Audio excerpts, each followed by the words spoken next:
Welcome to my channel. আগের ভিডিওতে আলোচনা করেছিলাম রবীন্দ্রনাথ ঠাকুরের ভানু সিংহের পত্রাবলী এই গদ্যাংশটি। এই গদ্যাংশের অতি সংক্ষিপ্ত প্রশ্নোত্তর পর্যন্ত আলোচনা করা হয়েছে। আজকে তোমাদের সামনে নিয়ে এসেছি সংক্ষিপ্ত প্রশ্ন এবং তার উত্তর সহ আলোচনা। দেখো, প্রতিটি প্রশ্নের মান রয়েছে 2 থেকে 3 নম্বরের মধ্যে। একে দেখো, দীনবাবুকে তিনি কেন কলকাতায় এসেছিলেন? দীনবাবু অর্থাৎ দীনেন্দ্রনাথ ঠাকুর ছিলেন দ্বিজেন্দ্রনাথ ঠাকুরের পৌত্র ও দীপেন্দ্রনাথ ঠাকুরের পুত্র ছিলেন। পৌত্র অর্থাৎ নাতি এবং পুত্র অর্থাৎ ছেলে। তিনি দাঁত তোলবার জন্য 2 থেকে 3 দিন কলকাতায় এসেছিলেন, কিন্তু হয়তো হয়ে উঠবে না। কি হয়ে উঠবে না আর কেনই বা হয়ে উঠবে না? আত্রাই নদীতে বোটে করে যাওয়ার সময় কবির জল, স্থল এবং ছায়ার শ্যামলতার সঙ্গে মিল করে একটি গান তৈরি করা হয়েছে বা ইচ্ছে হয়েছিল। সেটাই কবির হয়ে উঠবে না, কারণ কবির 2টি চোখ তখন বাইরের দিকে চেয়ে থাকতে চাইছিল। তাই কবির খাতায় চোখ রাখতে মন চায়নি, তাই গান রচনাও কবির পক্ষে সম্ভব ছিল না। 3 নম্বর প্রশ্নে রয়েছে, এই নদীর ওপর এসে মনে হচ্ছে কবির কি মনে হয়েছিল, লেখো। অনেকদিন বোলপুরে শুকনো ডাঙায় কাটিয়ে এই নদীর ওপর এসে কবির মনে হয়েছিল যেন সেখানে পৃথিবীর মনের কথা শুনতে পাওয়া যাচ্ছে। নদী আকাশ কবির খুবই প্রিয়। নদীতে আকাশের এই রঙে এবং আলো ছায়ার মিলন যেন আকাশের ধ্বনি বা প্রতিধ্বনির মতো।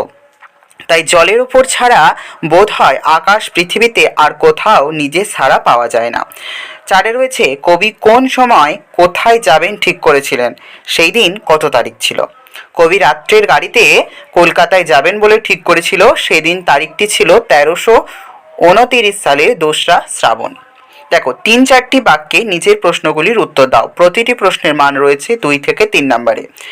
কলকাতা শহরটা আমি মোটেও পছন্দ করিনি। কবির অপছন্দের কারণ কি? কলকাতা শহর বড় ঘিঞ্জি, ইট কাঠ পাথরের জঙ্গল। তাই কবির মনে হয়েছে শহরটা যেন তাকে এক মস্ত জন্তুর মতো গিলে ফেলছে। 2 রয়েছে, সেই গান কি কলকাতা শহরে হাটে বাজারে জমবে? কোন গানের কথা বলা হয়েছে? সেই গান কলকাতার শহরে হাটে জমবে না কেন? কবির এমন ভাবনা এবার কেন? এখানে বর্ষামঙ্গল গানের কথা বলা হয়েছে। শ্রাবণ মাসে বৃষ্টির দিনে বর্ষামঙ্গল গান হয়ে থাকে। সেই গান ফাঁকা মাঠে ধানের ক্ষেতের সামনে দাঁড়িয়ে গাইতে বেশি ভালো লাগে। তাই কবির মনে হয়েছে সেই গান কলকাতা শহরে ভিড়ের মাঝে তেমনভাবে জমবে না। 3 নম্বরে রয়েছে, তোমাদের এখানে এতদিনে বোধহয় বর্ষা নেমেছে। কার উদ্দেশ্যে কবি কথা লিখেছেন? ওখানে বলতে কোন জায়গার কথা বলা হয়েছে? লেডি রানী মুখার্জির উদ্দেশ্যে এই কথা কবি লিখেছেন।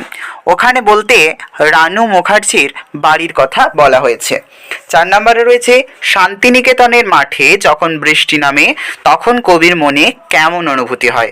শান্তিনিকেতনের মাঠে যখন বৃষ্টি নামে তখন কবির মনে হয় যেন বৃষ্টির ছায়ায় আকাশের আলো করুণ হয়ে আসে আর ঘাসে ঘাসে যেন পুলক জাগে ওঠে। গাছপালার কথা বলতে চাইছে মনে হয়, আর কবি তখন মনে গান জেগে ওঠে, মানে কবির মনে গান জেগে ওঠে। আজকাল সকালেই সে পালাবে স্থির করেছে। আজ বলতে যে দিনটির কথা বলা হয়েছে তার সাল ও তারিখ কত? সে বলতে কার কথা বোঝানো হয়েছে? সে কোথায় পালাবে এবং কেন পালাবে? আজ বলতে যে দিনটির কথা বলা হয়েছে তার সাল এবং তারিখটি হচ্ছে 29শে আষাঢ় 1329 সন। সে বলতে এখানে দীনেন্দ্রনাথ ঠাকুরের কথা বলা হয়েছে। দীনেন্দ্রনাথ ঠাকুর শান্তিনিকেতনে পালাবেন ঠিক করেছেন, কারণ তিনি কলকাতা শহরে ঠিক মানাতে পারছেন না। সমস্তটার ওপর বাদল, কবির চোখ দিয়ে এই সমস্তটার বর্ণনা দাও। কবি নদীর ওপর বোটে ভেসে চলেছেন। তিনি দেখছেন যে পরিপূর্ণ এবং খরস্রোতা আত্রাই নদী, তাতে শৈবাল ভেসে আসছে। পল্লীর আঙিনার কাছ পর্যন্ত জল উঠেছে। ঘন বাঁশের ঝাড়, আম, কাঁঠাল, তেঁতুল, কুল, শিমুল প্রভৃতি 2 ধারে সবুজ রঙের ছোঁয়া, আর মাঝখান দিয়ে বর্ষার খোলা নদীটি গেরুয়া রঙের ধারা বহন করে ব্যস্ত হয়ে চলেছে। গাছগুলি নিবিড় হয়ে সেই গ্রামগুলোকে আচ্ছন্ন করে ফেলেছে। মাঝে মাঝে নদীর তীরে কাঁচা ধানের ক্ষেত জল উঠেছে। সমস্ত চিত্রটির ওপর একটা বাদল দিনের সন্ধ্যার ছায়া ঘনিয়ে এসেছে। কলকাতায় না এলে আরও জমতো। কি জমতো? কবির কলকাতায় আসার সঙ্গে তার না জমে ওঠার সম্পর্ক কি? কবির খাতায় আরও কিছু গান জমতো। কবির গানের খাতায় নতুন গানগুলি জমিয়ে উঠেছে, তা আরও বেশি করে জমতো যদি না কবিকে কলকাতায় আসতে হতো। অনুরোধে পরে কবিকে কখনো নতুন গান গাইতে হয়েছে, কিন্তু কবির মনে হয় কলকাতার বৈঠকখানায় সেই গানের সুর ঠিকমতো হয় না। 8 নম্বরে রয়েছে খাতার দিকে চোখ রাখবার এখন সময় নয়। কোন সময়ের কথা বলা হয়েছে? খাতার দিকে চোখ রাখবার সময় কবির নেই কেন?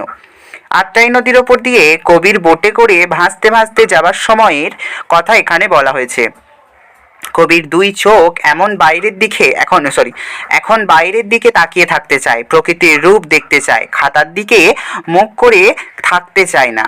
অনেকদিন কবি বোলপুরের শুকনো ডাঙায় কাটাবার পর নদীর বক্ষে ভ্রমণ করেছেন। এই নদীর ওপর এসে তিনি যেন পৃথিবীর মনের কথাটি শুনতে পাচ্ছেন। পরবর্তীতে রয়েছে আষাঢ় মাসের বর্ষাকে কলকাতা শহরে মানায় না। কবির এই জাতীয় মন্তব্যের অর্থ কী? কলকাতার জরাজীর্ণ স্থান, ফাঁকা মাঠে নতুন বর্ষার নৃত্য দেখতে যেমন ভালো লাগে, তেমনি সেই নাচ যখন কলকাতার মতন ঘিঞ্জি শহরের পদে পদে বাধাপ্রাপ্ত হয়, তখন তা দেখতে অত্যন্ত খারাপ লাগে। তাই কবির মনে হয়েছে যে কলকাতায় আষাঢ় মাসের বর্ষাকে মানায় না। আত্রাই নদীটি কোথায়? সেই নদীতে বোটে যেতে যেতে কবি কবে নির্বাচিত পত্রটি লিখেছেন? বলছে আত্রাই নদীটি বর্তমানে দক্ষিণ দিনাজপুরে অবস্থিত। সেই নদীতে বোটে চড়ে যেতে যেতে কবি 2রা শ্রাবণ 1329 সালে নির্বাচিত পত্রটি লিখেছেন। নদীর পাড়ের গ্রামগুলির ছবি কিভাবে কবির চোখে ধরা পড়েছে?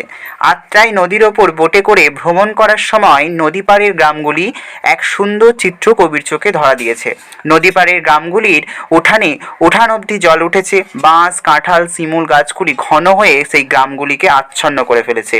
নদীর তীরের কাঁচা ধানের ক্ষেতে জল উঠেছে, দুটি তীর ঘন সবুজ হয়ে উঠেছে। ভারতে রয়েছে আকাশ আর নদীর প্রতি ভালোবাসা। সর্বোপরি বর্ষা প্রকৃতির প্রতি কবির কিভাবে এই পত্রটিতে প্রতিফলিত হয়েছে সেটা লেখো। দেখো, নদীর ওপর বোটেতে বসে কবির মনে হচ্ছে যেন তিনি পৃথিবীর মনের কথাটি শুনতে পাচ্ছেন।